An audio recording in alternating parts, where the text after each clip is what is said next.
Well, welcome to All Wrestling Show. I'm your most fickle host, Lip Hazlewood, and this is a very cynical look back at the latest tapings of Monday Night Raw. And this is live at the PNC Arena in Cleveland, Ohio.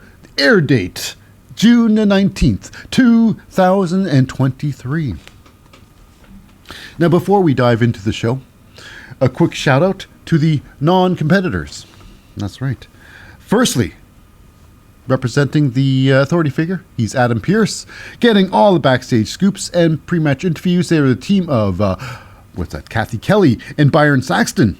And least we forget, it's the commentary crew, the play-by-play guys, the hosts, and I even call them the narrators of the whole damn show. They're the team of the reliable and very extremely handsome Corey Graves. That's right. And backing him up, Corey Graves refers to him as KP, but we all know him as the very enthusiastic Kevin Patrick. That's right. And now, without any further ado-s, let's get on with the show. But first, hit that music if you please. Lewis Soothing Show, baby. All right. Well, now we start the show off really big. At least we're really hoping it's going to be starting big, but theoretically it's starting big with a massive open challenge. Now, Seth Rollins, this week would have been a massive week for Seth Rollins. 2 championship title matches this week. Could it be too good to be true? Yes. Yes, it is. Because as he's going to the ring there, he's, basking in the glory. Everybody's singing his song. Whoa. That's right. They all do the drumming part of the song. It's true. So anyways, while Seth Rollins is getting all warmed up to the crowd, he gets attacked from behind by, of course, Judgment Day's Finn Balor. Finn Balor! He's getting no respect around here these days. No respect at all. Especially from Seth Rollins and his fans. So he attacks Seth Rollins from behind like a coward in the night. Attacks him, and guess what? They take the fight outside, and he starts coup de grace-ing him. The coup de grace! The coup! It's a coup attempt. Not just an attempt, it's successful. Not once, not twice, but 3 times. 3 times the charm. Beating up some Seth Rollins now. All the officials are out there. Oh, you better stop! I mean, really, this was an open challenge. Finn Balor could have just slid into the ring there, and, Seth Rollins would have said, let's start the match. And he could have won the belt there. He could have won the belt there. But this is all about money in the bank. And, Finn's got his reasons. Because Finn is gonna get ya. So, yeah, now, of course, Seth Rollins' match, his open challenge, is canceled. So, yeah, we're not starting off with a World Championship match. At least the attempt was there. The attempt of this, I think, with Seth Rollins with the open challenge and how it ended like this, it's like the thing with someone going to the top rope during a match, going to the top rope, thinking that you're going to go off the top with no intentions of going off the top rope. So it just makes the crowd look for it. Like, oh my God, he's gone off the top rope. Oh, it didn't happen. But he looked like he was. Okay, regardless of my little cynical little rant there, we move on. Now, backstage, it gets worse. Because Seth Rollins is getting, helped back with the stage. And next, you know what? We got ourselves a Finn Balor attacking once again. Backstage attack, baby. Not good for Seth Rollins, And the question is, now, Seth Rollins has got a big match coming up the next day, Tuesday. And will he be able to fight? Or is he too hurt? Well, we'll find out later on in the show. That was what his feelings are and how he is going in. And speaking of such, while this is happening, now Miz comes out to the ring. Now Miz is thinking like, you know what? I wanted that shot at the World Championship, baby. Didn't know those exact words. But Miz is so upset over the whole situation, not getting his match. Why? He himself calls for an open challenge. For some strange reason, Miz asked for an open challenge. Well, up against any newbie coming into the WWE, any chance at the Miz? I guess it's to make a statement there, you know, would be, I don't know. But anyways, coming down to the ring is no one will survive. Tommaso Ciampa comes down to the ring. That's right, Ciampa and the Miz were best friends, as besties as they could be. They had like Pokemon trading cards, matching trading cards together. Yeah, it's true. They were that close. And then Tommaso got injured. And I suppose it comes down to this. We don't know why Tommaso is not friendly with Miz. Miz thinks that everything's fine. So what is the question here? Did Miz not give him enough props or any mentions while he was gone? Any calls, any telephone calls to see if he's okay? He's, I don't know. But regardless, Tommaso Ciampa marches down to that ring there. Miz is like all open arms, like, oh, my friend, give me a hug. And Tommaso does with his fist to his face. And then, of course, after that, he gets the referee to start the match. Start the match! Because this open challenge starts now. So right off the bat, they throw the match outside of the ring there. And the referee with the slowest count in the world. You know, this was a stretched out count. I'm pretty sure he didn't count because it was about 45 seconds. I'm being a little bit generous here. 45 seconds. They fought outside the ring. 45 seconds. And nobody decided to roll into the ring to break the count. Not once. Not once. You know? At least when Tommaso Ciampa sat onto the, ring apron.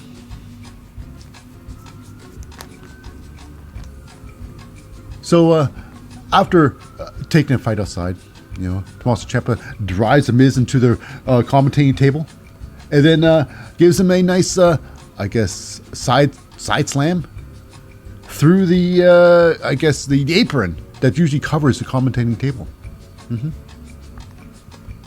It's true. Now, Tommaso could have broken the count by rolling into the ring and rolling out and sitting on the apron to give himself the pat on the back, but no, he didn't. That would have been a veteran move. Cody Rhodes probably would have done something like that. Cody Rhodes would have done something like that.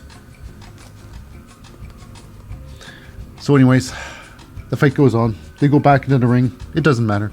The Miz does turn things around for a bit. He turns things around. Tommaso Ciampa tries to go for a big old knee to the head. And Miz sidesteps that. They fight more. Miz with his patented DDT. His patented DDT. Gets him down. Now, of course, the match will never be over like that. Tommaso does turn things around for the final time. Catches Miz with a flying knee to the face. A flying knee to the face. Miz goes down, and after that, we got ourselves the finishing move. Tommaso Ciampa, he calls it the fairy tale ending, but we all know it as the Glam Slam. That's right, the Glam Slam. He's putting a lady's move onto. I'm just joking. But regardless, it's not false. The fairy tale ending does it for the Miz, and that's it. But after that, we got ourselves the entirety of Judgment Day. They got some things to say, and they want to do it in front of the live crowd, but not in the ring though. They got to walk to the ring. They don't want that. So, anyways, it's Finn Balor, Damian Priest, Rhea Ripley, and Dominic Mysterio up there. Now it's Finn. People don't care for Finn. Every time he's out there, they do the old chant. They sing Seth Rollins' song just to drown him out. He talks about his thing with Seth Rollins, that you're going to be singing all right at his funeral. At his funeral? I suppose. Either A, Finn Balor plans on killing Seth Rollins in the near future. Or it's just like, hey, you know what? His funeral, he needs some good songs, so you be there for him, okay, buddies? Regardless, now, Finn passes the mic on to Rhea Ripley, and people try to sing, but you know what? People have too much respect for Rhea Ripley to continue disrespecting her by singing over top of her talking. No matter how much, Rhea's trying to get them to boo and stuff like that. We have to listen to Rhea Ripley after all. We must give Rhea respect. She deserves it. You know, but I would like to see Rhea fight more. You know, she doesn't fight much at all. She's like Roman Reigns with the fighting. Barely fights. You know, it's like once in a blue moon, Rhea Ripley's going to get in the ring to fight. It's a very sad thing, you know. But at least she shows up to work every week. That's the thing. Okay, so now with that, okay, so that's not all that happened, of course. It is, you know, Dominic Mysterio. He's got a fight against Cody Rhodes coming up, you know, at Money in the Bank. And Damian Priest, he's in a Money Bank contract. He wants to win Money in the Bank. So they're just pretty hyping up some future stuff. But anyways, we move on. We go backstage with Byron Saxton, along with Sami Zayn and Kevin Owens. And Byron wanted to know something about, what is your opinion about what's going on with the Bloodline right now? After all, you've been part of the Bloodline for a little while, and we would really like to know your opinion. And Kevin Owens will have none of it.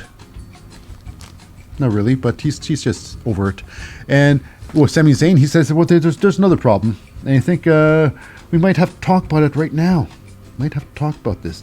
And Kevin Owens, you, my friend, are a rageaholic. A rageaholic. It's a word. It's a word now.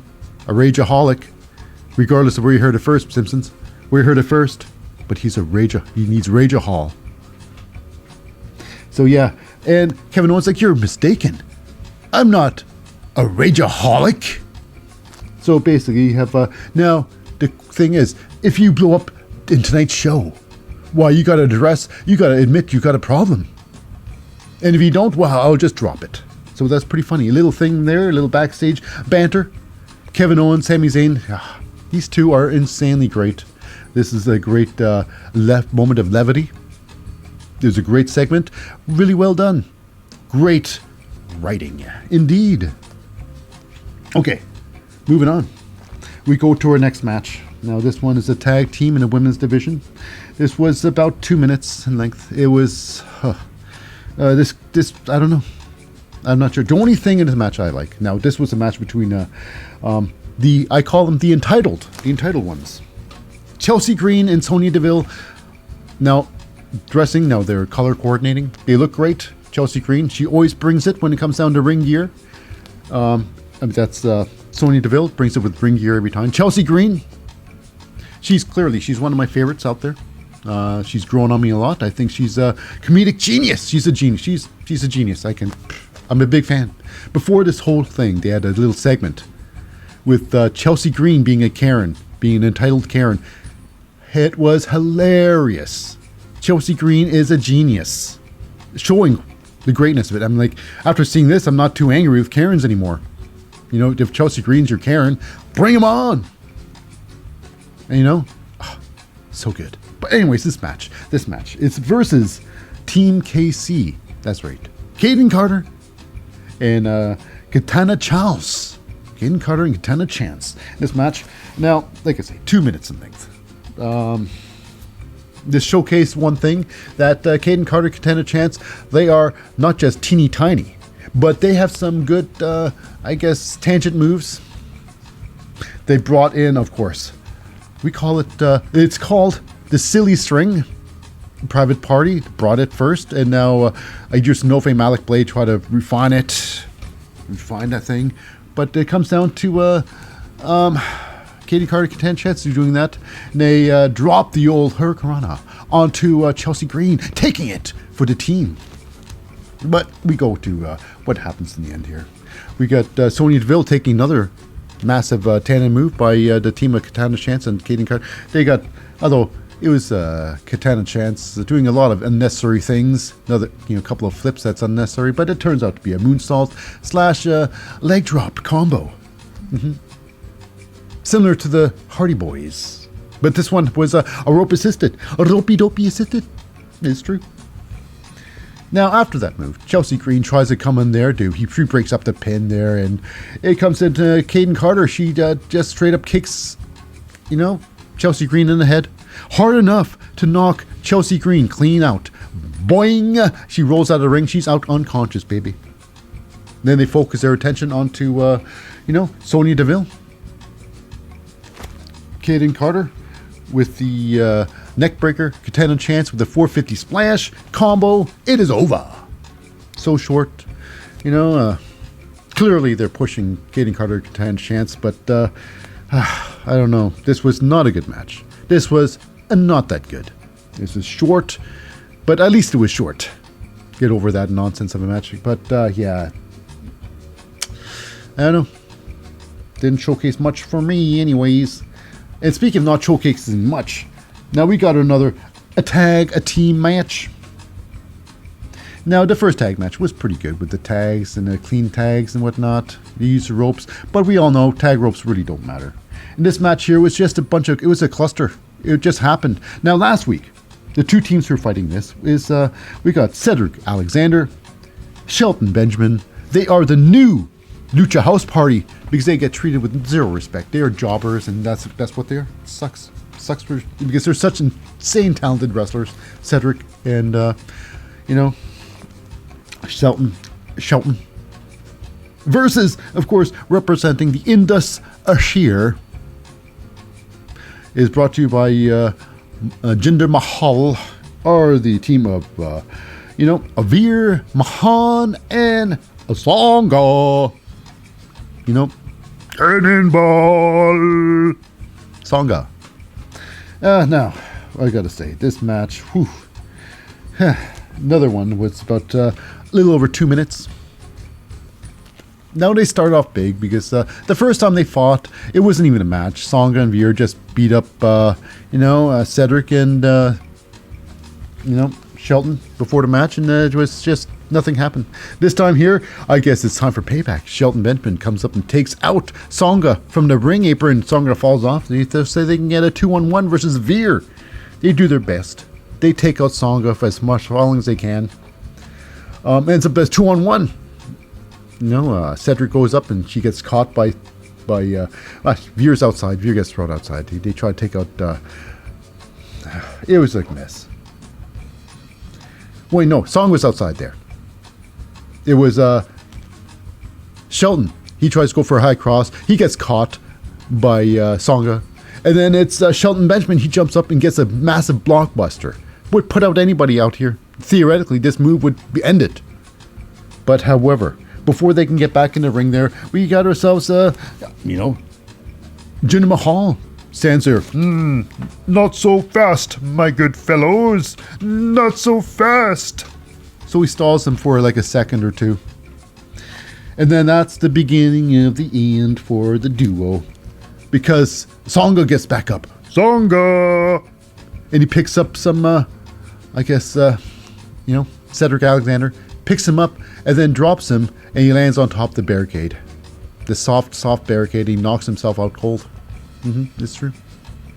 In the ring, it's Veer and Shelton Benjamin, and then it becomes Veer and Songa versus Shelton Benjamin. Songa, when Veer, they do his tangent move, which is just so lame. Where Cedric is laid on, he's laid across the ropes, as you can see, and then Songa hits those ropes and with a big kick takes out Cedric, or takes out Shelton Benjamin. And then with a big move, the finishing move of Indashir, it looks big, but it's a bunch of nonsense. The only thing that really is happening is Songa giving a sidewalk slam, because Songa gives a sidewalk slam while Veer jumps off the ropes in a sit down position. He flies across, and he lands like a leg drop position. Veer lands with the leg drop position. I'm not sure what he's doing to the opponent, which is Shelton Benjamin right now, but apparently nothing. It's just show. It's a drive-by. He just like, whoa, there goes Songa, there goes Veer. Shoom. It's ridiculous, listener. Or viewer. Okay, so now after that, we got ourselves Kevin Owens and Sami Zayn backstage, and will Kevin Owens lose his shit? So he goes back there, and they're walking, and this random guy with a cold cup of water. Oh, oh, he spilled some on Kevin Owens, and Kevin Sami says, like, oh, it's cold water. You don't like getting wet. That's not even coffee or hot coffee, cold water. Yeah, I guess it might be a different story if it was, I guess, hot coffee. So that doesn't trigger Kevin Owens. No, it doesn't. So they walk on and they see a little bit of a Matt Riddle. And Matt, he's like, oh, when he went by the other guy, he was like, it was basically this. It was now what gets Kevin Owens all triggered? Why, it's not a anger problem. It's an idiot problem, an idioto problem. And speaking of such, they walk into Riddle, and Riddle has some stories he got to tell. Oh, don't you watch these shows? And Kevin's like, enough! He loses it, but he doesn't freak out. He just freaks out a bit, doesn't lose his temper. And then, why? Kevin Owens wishes Matt Riddle on his match against Ludwig Kaiser, wishes him well. Riddle slaps Kevin Owens on the chest. Oh, those are fighting moves. And Kevin's like, don't touch me. Kevin, yeah. Kevin, he's just a likable guy. Kevin Owens, same thing. What a great team, great tag team. So, anyways, let's move on. And we got ourselves a Logan Paul. Logan Paul with some big news. Now, Logan Paul's news is that, after making fun of Cleveland and saying that he's going to become Cleveland's hero once again, never mentioning The Miz becoming from Cleveland. But regardless, he wants to bring respect back to Cleveland by becoming the Money in the Bank winner. That's right. Logan Paul, he just gets into Money in the Bank. Hey, I'm Logan Paul. Okay, you're in Money in the Bank. Doesn't even have to qualify. And speaking of such, we got ourselves, it's great. Now we got Ricochet comes in the ring there. He's talking about who's going to win. Now, these are all the competitors for Money in the Bank. Ricochet comes in the ring there. Shinsuke Nakamura comes to the ring there. Now, when LA Knight comes to the ring, oh, it is French kiss.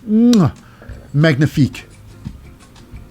Because my, he tears into Logan Paul like nobody's business. And everybody else. Well, at least with, Shinsuke and, Ricochet in the ring there. He calls the two as useful as basketball cleats. So it was pretty funny. But he calls Logan Paul. He says, you make videos for 14-year-old girls. You call yourself a megastar. It was hilarious. What some serious burns.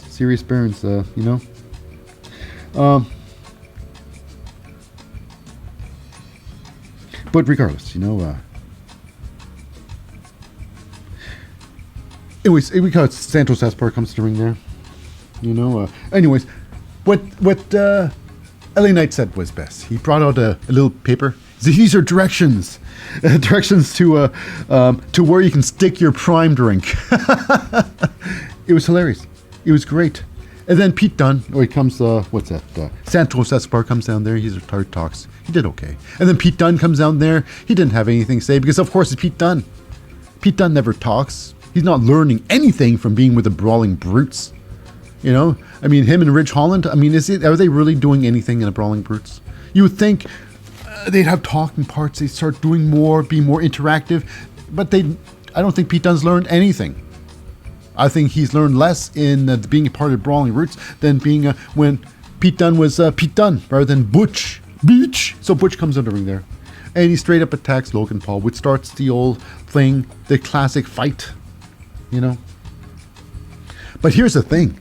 During this whole fight, the scrap here, the Money in the Bank qualifiers match, pre-fight scrap, a situation happened. It is Ricochet. Wait for the Ricochet. And Santos Escobar was really strange. Might be ended up with some sort of injury. Santos Escobar charges Ricochet, and he takes him outside the ring. They dive outside the ring. But however, while doing that, Santos Escobar ends up hitting his head, DDTing himself on the hardest part of the apron while going outside the ring there. So yeah, I'd say probably someone's got a really stiff neck. Santos Escobar, that was sloppy. I don't know how that happened, how that got so sloppy, but it got very sloppy. Santos, hope you're okay, buddy. But I don't know. That was ridiculous. So ends up this. Who has to be the hero here? Why, of course, Logan Paul. Logan Paul has to be the hero. So ends up he does his Topa Suicida. He wipes out everybody outside the ring because they find themselves outside the ring. Logan Paul did Topa Suicida on top of them all. It happened. And then after that, he makes a statement by climbing on top of the ladder and flexing in front of the briefcase. It's mine! I could win this! I'm the possible winner! And he could be. He could be. Logan Paul. Is he going to fight Roman Reigns again and use his bionic fist? Maybe it might work this time. Might work this time. But I don't think Roman Reigns is in his future. His near future or his far future. Neither of them. Okay, moving on. We go into the ring now with the one-on-one match. Matt Riddle versus Ludwig Kaiser. Because of course this is the revenge. Because Matt Riddle, you know, he was bullied a little bit backstage by Lip Kaiser and Giovanni Vinci. And he took it all out on Giovanni Vinci with an ankle lock. Apparently, it took him out with an injury. Nothing pre-existing for Giovanni. So this match here, how does it go? This was a lot of fun. This is pretty good. It's an alright match. You know. Now we got a moment here. Now Ludwig Kaiser has a very interesting move that he does these days. He gets you so you're sitting on the ropes, you know, like facing towards the facing your back towards the ring, and then he pushes you forward. So then, I guess you're facing towards the ring now, upside down. And this is where Ludwig Kaiser he's got this weird thing where he likes to drop kick your balls.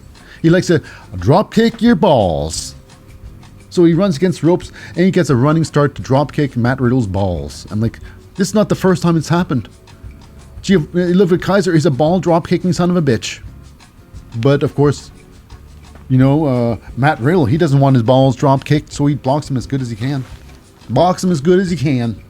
But this match, how about this match? The match goes outside. It goes back and forth. At near the end of the match, it is, of course, Matt Riddle taking over. Just beating up Ludwig Kaiser. Penalty kick outside the ring. It was big. It was big. And also, he does a floating bro, squashing Ludwig Kaiser outside the ring. Now it gets weird because inside the ring, we got this weird move. Inside the ring. Now it is where Matt Riddle, he goes for this, I guess, he jumps on the ropes there.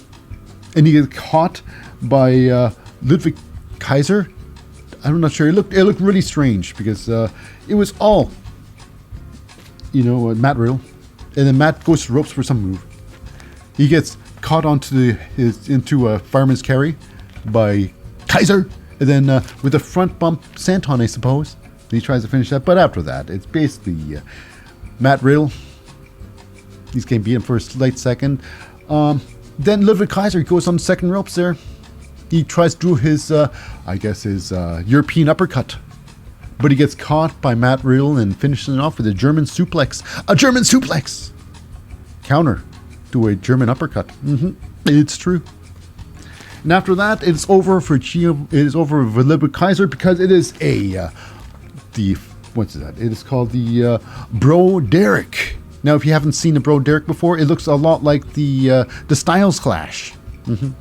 It's just a variation of the Styles Clash. Literally. Okay. Now after the match, it is some payback time. With Gunther comes in the ring there and starts pounding on. Just picks up Matt Riddle. Just gives him big old leg sweep. It was impressive. Went down hard with a big old thump. Almost on top of his head. And then it's Ludwig Kaiser grabs him down. And Gunther tries to just, I guess, break his leg in half. Just smashes his knee and just smashes his ankle. And who knows? Will this be a setback for Matt Riddle? Will he be next week or will he be off for a little while longer? Because Matt Riddle, he does take a lot of time off. I mean, he's got a lot of injuries. I mean, Seth Rollins, he put him out for a long time. A long, long time. You know, the old head stomps. Now it's the... Gunther taking out some Matthew Riddle. Okay. Yeah, so we follow Matthew Riddle backstage, and it's not looking good for him. Not looking good at all. Can't walk his own. He needs some assistance.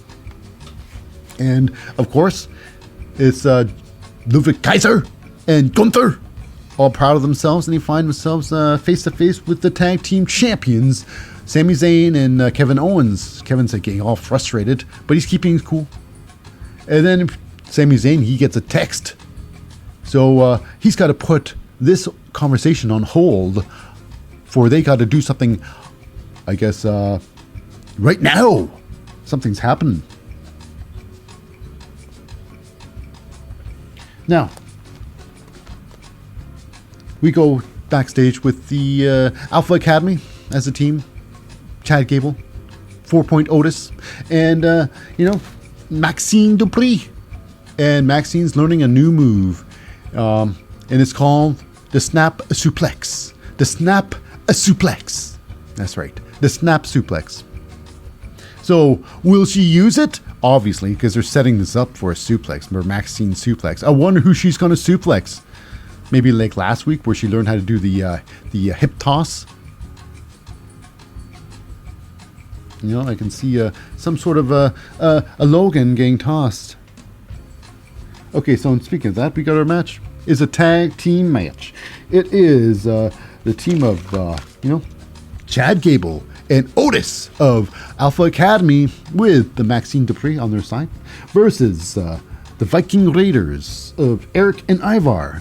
And, we got ourselves Valhalla on their side. Now, what's happened in this match here? What's happened in this match? This match was, 4 minutes and 15 seconds long. It was okay. It was a standard match length. And now, what happens in this match here? Chad Gable starts off the match, eventually tags out to Otis. Otis goes hardcore with the Ivar. They slap meat for a bit. Now, Ivar, he does this massive spinning heel kick. Otis does catch it. Although he looks like he hit him in the face, but Otis has his arms up and he catches the leg. I think that whip was so hard that literally could have sprained. I think Ivar's got a light sprain happening in his leg with that leg whip to Otis. That meat mountain that's thick as a brick. Otis. So regardless, Otis does tag out. Chad Gable tags in. Chad Gable then just gets rid of Ivar. A clothesline over the top rope. Ivar flops over the top. I couldn't believe it. Ivar, wow. You flopping over the top like that? Mm-hmm. And then it's Eric. He gets suplex out of the ring. Not really suplex out of the ring, but he hits the suplex, and then Eric rolls out of the ring. And then it's Chad Gable going on top rope with a massive moonsault, flattening both Viking Raiders. On the process, throwing back Eric in the ring there.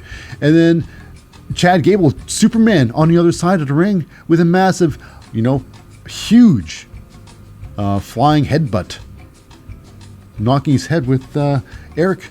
Now, before anything had happened, I guess Valhalla decides to climb on top of the ring there. Say, look at me body! Look at me! I'm very beautiful! She didn't say any of that, but she is a very beautiful woman, being hidden in all that ridiculous garb. But regardless, she's up there, and of course Maxine Dupree comes down and pulls her off. No, you don't! And then it comes. Maxine Dupree gets Valhalla and suplexes her out of her... she didn't suplex her out of her boots because Valhalla does not wear boots. She's... Regardless. So Valhalla gets suplexed really hard outside the ring there. And then this is where it gets strange, because Otis gets very violently celebratory. He violently celebrates with Maxine. Maxine's like, oh, we're getting bounced around. It was almost dangerous for Maxine to be there in his presence. Regardless, Otis is celebrating like a Neanderthal out there. Maxine is hopeless as she can be. And inside the ring, of course, it's Chad Gable celebrating too. Yay! We did it! Did what? I don't know. So Chad Gable gets turned around by, Eric. Eric gets from the half Nelson, picks him up, and drops, Chad Gable onto his knee with his back, introducing. It's like a go to sleep. It's inverted. Nice attempt by Eric, And it was a pin. 1, 2, 3. Wonk, wonk, wonk, wonk, wonk, wonk, wonk, wonk. It's over. So now with that, we go backstage before a big match. It's Rhea Ripley coming up. She's going to be fighting. At least that's what they say. Rhea Ripley's going to be fighting, not defending anything. But she's with her Judgment Day back there, and she's like, oh, she's getting ready. They're all talking about what they're going to do in their future things. That's all set up. You know, Cody Rhodes and, you know, Seth Rollins and Money in the Bank and all that jive. So Rhea Ripley goes out for her match. She doesn't need anybody there. You know, Rhea Ripley can handle this on her own, apparently. And we go to backstage with Kathy Kelly, along with Natalia. Natalia, while she's talking about, oh boy, you know, if I don't, you know, this is all about relevancy, I guess. Do I belong here? Do I belong here? Or don't I belong here? That's right. So what about this match? And Natalia, she walks down to the ring. She gives her glasses to some girl, and she's like breathing heavily, like, this is it. This is it. This is my last match in the WWE. Could it be Natalia's last match in WWE? Could be. Could be. Natalia could use some time away from WWE to basically get a better grasp of how other people do things in their company. But does it really matter? If you have your own way of doing things, don't care what anybody else thinks. Doesn't matter where you go. Your mind won't be changed. Anyways, how about this match? Natalia does take her time getting to the ring there. And when she does get in the ring, she cheers a bit. Yay! And then she gets attacked from behind by Rhea Ripley. And I'm not sure why this had to happen. I mean, is it like more respectful that Natalia doesn't lose this way? Is this not supposed to be happening right yet? I mean, this is supposed to be a bigger match where Natalia's going to lose then, and a bigger stage. But it is, because we all know, Rhea Ripley got demolished, or Rhea Ripley demolished Natalia last time they went to fight against each other, you know. But in this match here, they didn't get a chance to fight because Rhea Ripley just beat up Natalia outside the ring, throwing against the barricades, throwing against the steel steps, even though we all know that really doesn't do much in the big picture. Pulling in Natalia inside the ring and then giving her the old riptide. It walks away because the match isn't happening anymore. Yabba dabba doo. You know, is that the send off? Is that Natalia send off? Or is that just going to set up for something else? The send-off is quite possible. Okay, speaking of such, we got ourselves now, it is backstage with Cody Rhodes and Tozawa, who's been doing absolutely nothing for months and months and months. Nothing at all, Tozawa, because they got no 24/7 championship belt. What's a Tozawa to do? But right now he offers his help. I will help you, Cody Rhodes! But Cody doesn't want his help. He wants help, but not his help. He's already made a text. He already made a text for people he wants to help. He doesn't want his, because he needs somebody. Because Tozawa, he doesn't have the fan power to, so Cody can ride on it. Tozawa doesn't have the coattails Cody can ride on to get more popular. So he doesn't need Tozawa. He needs someone with some pull. And that's where pull comes. The name of tag team champions, Kevin Owens and Sami Zayn. That was hilarious because Kevin Owens saying, I really want to fight someone. I really want to punch someone in the face. But Tozawa offered his help. We're too late. It was great. This is why we all love Kevin Owens. Love him. So yeah, I guess they're all ready. And they agree. That's the team. Kevin Owens, Sami Zayn, and Cody Rhodes. Cody, he really knows how to put himself in a position. Cody likes to put himself in a position where people will have to cheer for him. They got no choice but to cheer for him. Because you start booing for Cody Rhodes in this match, you're an asshole. Okay, moving on. Now we got ourselves a big match. This match it could have been match of the night. This match was a barn burner. This was pretty damn good. It was close to 6 minutes. It is women's division, Raquel Rodriguez versus Trish Stratus. This one here is the Money in a Bank qualifying match for your final position in this match. Now, here we go. I say it's great. This was a lot of back and forth. This was a competitive match. Raquel Rodriguez, with her size and strength, Trish Stratus with their brain and speed and, just her guile. It was a really good match. Trish Stratus with a massive tornado DDT. A tornado DDT. Now, here's the thing. Trish Stratus, wow. She takes a clothesline bump like I've never seen before. Usually, when people try to oversell a clothesline bump, they try and go for a 360. You know what? When someone's just trying her best, we'll do a 360, we'll spin around to a front bump. A good 360 would be a complete backflip. But Trish Stratus taking this bump, goddamn. She looks like she bends herself in half, bends herself straight in half, and her foot literally kicks the ground next to her face. It is impressive, to say it's just impressive, period. What can I say, to say the least? It's great. Trish Stratus, yeah. Okay, yes please. So after that, Trish Stratus, she gets fallaway slammed. Trish Stratus runs roll out the ring. And this is where everything gets hectic and haywire, and why this is not the match of the night. Because inside the ring, Trish Stratus, she climbs out, she gets back in the ring there. You know, the referee, she gets, why?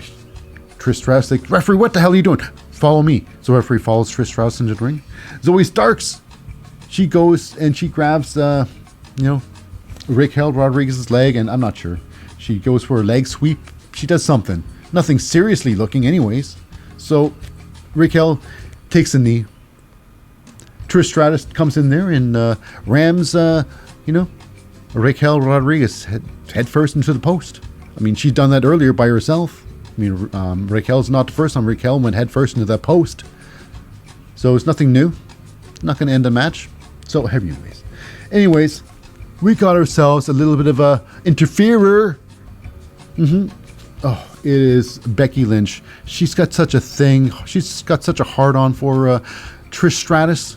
Never thanking Trish Stratus for the good she done for the women's division. Never will. So she attacks Trish's good friend, Zoe Stark, for no reason at all. No reason. I'm sticking by that.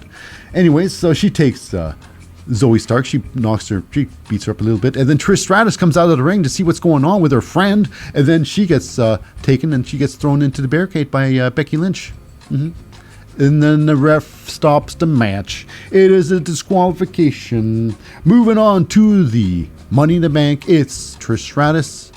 Now, inside the ring, I would have thought Raquel Rodriguez would have had a little bit of a little bit sore about losing like that.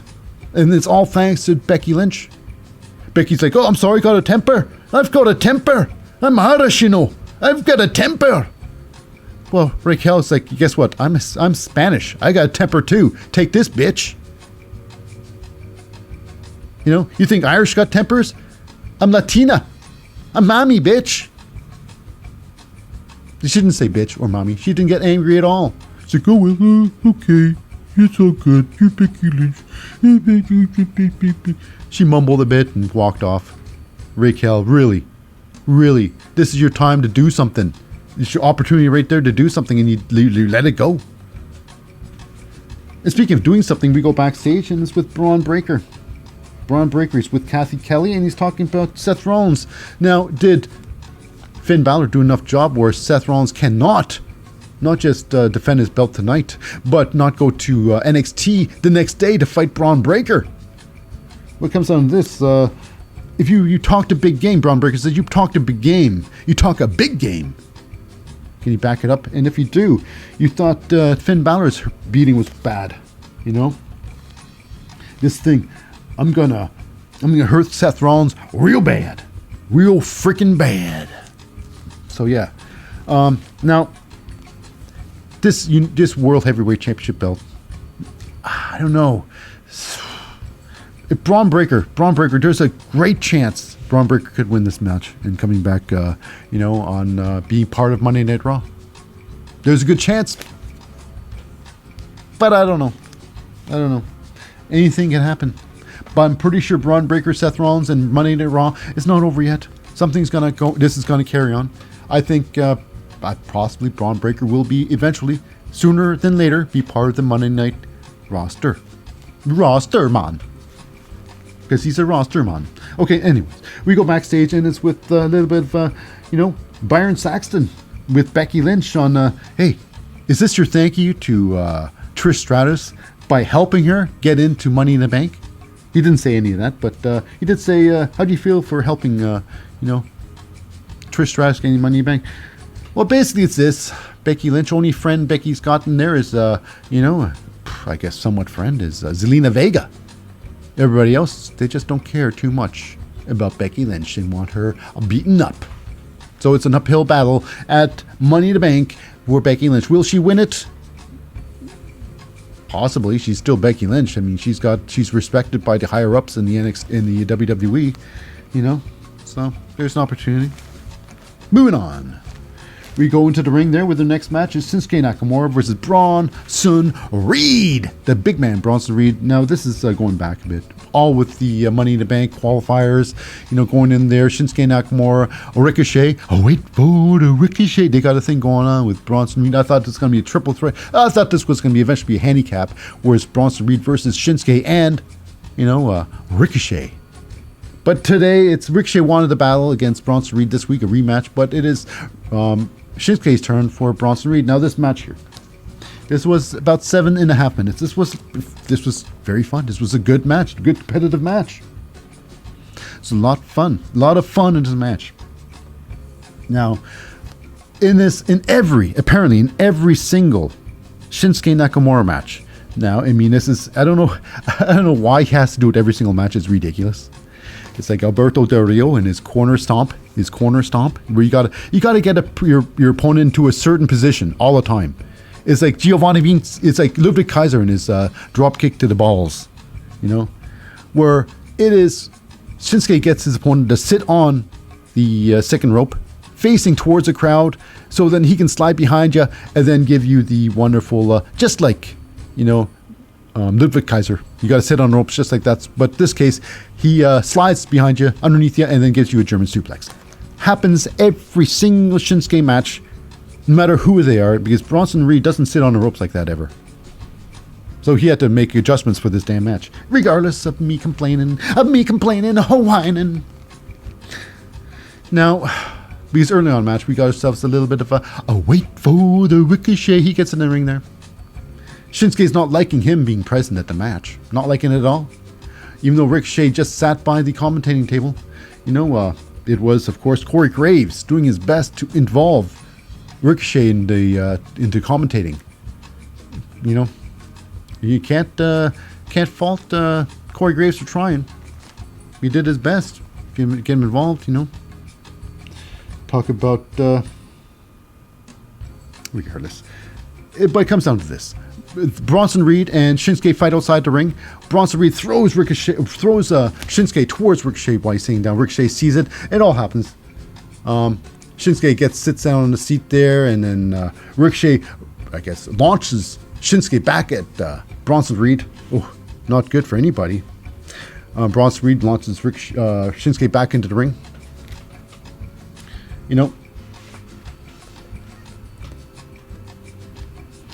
So, not really like that. Shinsuke gets launched into Bronson Reed. Shinsuke turns to Ricochet. Like, what the heck's going on? Not good. Then he gets attacked by Bronson Reed, and he gets thrown back to the ring there. And Ricochet's like, he turns around to sit back down. Bronson Reed grabs Ricochet, throws him against the steel steps. When he goes in the ring there, oh my goodness, Shinsuke Nakamura tries to put Bronson Reed away. However, Bronson Reed, too quick. Actually, no. He doesn't get him hit by... He moves away from the old, Kinshasa. And Ricochet gets down on the ropes there. Shinsuke knocks him off the ropes. And then we got ourselves Shinsuke getting slammed by Bronson Reed, and Bronson climbing the ropes there and giving him one hell of a massive tsunami splash, finishing the match in 7.5 minutes. So yeah, we're going to have a triple threat match soon. Bronson Reed, Shinsuke Nakamura, and wait for the Ricochet. A triple threat match. It's going to be fun.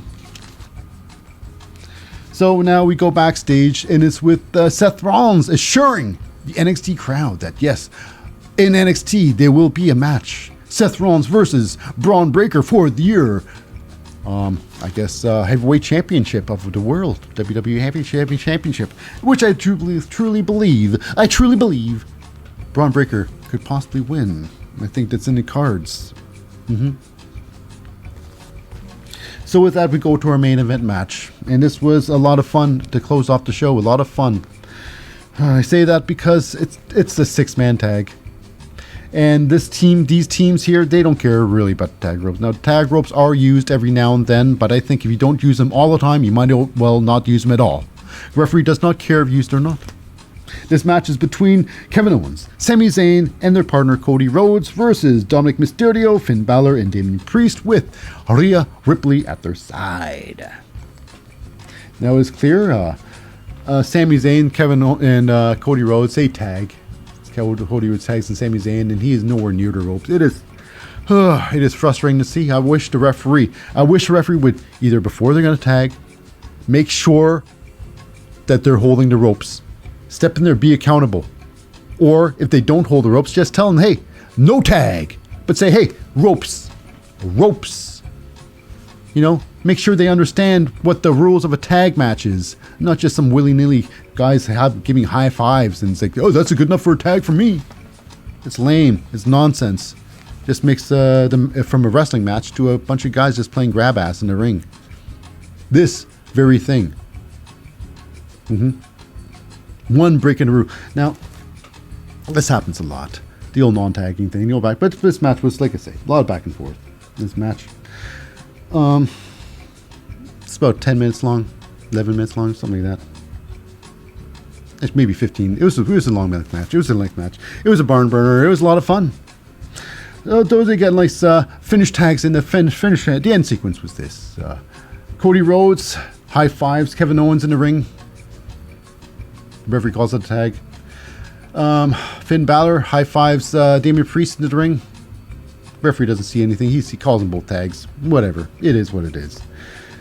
Sami Zayn, he fights Dominic Mysterio for a bit. Dominic Mysterio goes out of the ring. Sami Zayn with a massive tope suicida flattens Dominic Mysterio. Cody Rhodes is going to go for a tag for Kevin Owens. Kevin Owens gets pulled out the ring there by Finn Balor. They start battling outside the ring. So now inside the ring there, oh my goodness. Ooh, Dominic Mysterio tries to get in the ring there again. He tries to get the 619 on Cody Rhodes. But before he can do that, Sami Zayn comes back in the ring there and tackles. Dominic Mysterio with massive lariat knocks down Dominic. And then Dominic with the he gets massively crushed with the one hell of a kick. And after that, Dominic Mysterio gets, that's right, he gets stunned by Kevin Owens. Now Finn Balor's outside the ring. I don't know what's happening to Finn Balor, but inside the ring, it is, the two legal people is Damian Priest and Cody Rhodes. Cody then gets the crossroads onto Damian Priest. And that's it. Yeah, it ended with this. Cody Rhodes with a big victory with Kevin Owens and Sami Zayn. At least they fought tag team champions. And that does wrap it up for this episode of Monday Night Raw. So stay tuned for next time. We'll have the NXT coming up in the very next episode. So see you around in a bit. Thank you for sticking around, listener or whatever. So anyways, this is Lip Hazlewood saying thank you for sticking around for the very end. After the mumbling, I suppose we can end this in a pretty good note.